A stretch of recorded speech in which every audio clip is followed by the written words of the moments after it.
আমি প্লাস আমার বাবা আমাকে তত কিন্তু দুজনের মনেই শান্তি নেই। Hey guys, welcome and welcome back to my YouTube channel styles Gautami. তোমরা কেমন আছো? আশা করছি সবাই ভালো আছো। শুভ সকাল সবাইকে। তো আজকে আমি সারাদিন কী কী করবো সেটাই তোমাদের সাথে শেয়ার করবো। আর তোমরা অনেকে বড় ব্লগ দেখতে চেয়েছিলে, তাই ভাবলাম তোমাদের সাথে চলো আজ একটা বড় ব্লগ শেয়ারই করা যায়। তো এই সবাই মতো ঘুম থেকে উঠলাম, ফ্রেশ হলাম, এবার সকালে টিফিনটা করবো। সানি গেছে বাজারে, মা আছে দোকানে, বাবা চলে গেছে কাজে। আর আমার বাবা কালই বাড়ি এসছে লবানোর জন্য। আজ মানে আমাদের এখানে বাজার করতে আসছে। পোপার বাজার তো আমাদের দেবগ্রাম, আমাদের বাড়ি তো গ্রাম সাইডে, তো বাজার করতে আসছে, আমার সাথে দেখা করে যাবে বললো। আর বাবাকেও কিন্তু এই ব্লগে দেখতে পাবো, তো ভিডিওটা কন্টিনিউ দেখো। প্রথমেই বলি, ব্লগটা অনেক আগের শ্যুট করা ছিল, তো কাজের ব্যস্ততায় বা ইউটিউব লাইভ যখন থেকে স্টার্ট করি এই ভিডিও এডিটিংয়ের প্রতি কিন্তু সময় খুবই কম দেওয়া হয়ে যাচ্ছে। তো যাই হোক, সকালে 1 গ্লাস দুধ আর কিছু বাদাম খাচ্ছিলাম, আর বাদামের খোসাগুলো ছাড়িয়ে খাচ্ছিলাম আর কি। আর আমার কাছে মর্নিংয়ের একটা সুন্দর মুহূর্ত ছিল এইটা বলতে পারো।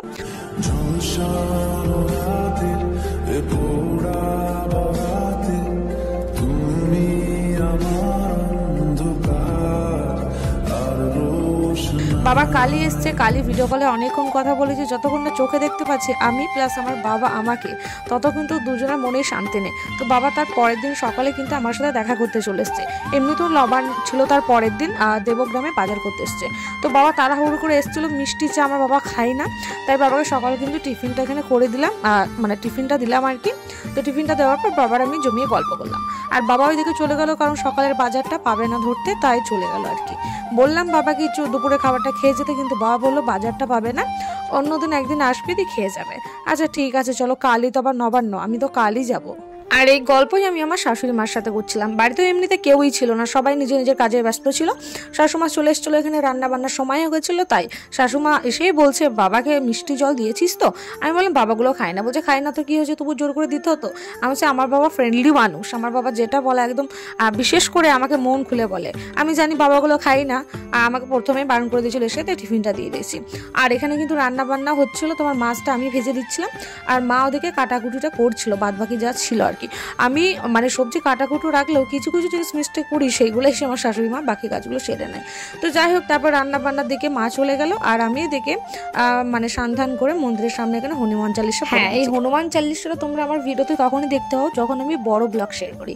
অ্যাকচুয়ালি এই ঠাকুরের জিনিসপত্র আমার খুব একটা ভিডিওতে দিতে ইচ্ছে করে না, তবু সারাদিন যখন ব্লগটা শেয়ার করছি সেইভাবে কিন্তু আজ একটুখানি স্কিপ দিয়ে দিলাম। এর আগেও একটা স্কিপ দিয়েছিলাম ছোট্ট করে, সেটাও একটা বড় ব্লগে। তো মা ওদিকে রান্না বান্না করছিল, আর আমাদের বাড়িতে এসেছিল পিসিমা আর পিসিমণি, আর ওনার ছেলেও ছিল সাথে।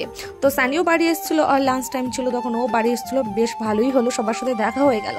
তো সবাই সবার মতো খাওয়া দাওয়া করে পিসিমণিরা তো চলে গেল বাড়িতে, আর আমি এদিকে বিকেল থেকে একটু হাঁটতে পেরেছিলাম। দিন সন্ধ্যাবেলায় মাখিয়েছিলাম তোমার হচ্ছে টমেটো চপ মুড়ি। টমেটো চপ মুড়ি কে খেয়েছো অবশ্যই কমেন্টে জানিও। তো যাই হোক, ব্লগটা আজকে এখানে শেষ করছি। ভিডিওটা ভালো লাগলে অবশ্যই কিন্তু একটা লাইক কমেন্ট সাবস্ক্রাইব করে দিও। টাটা।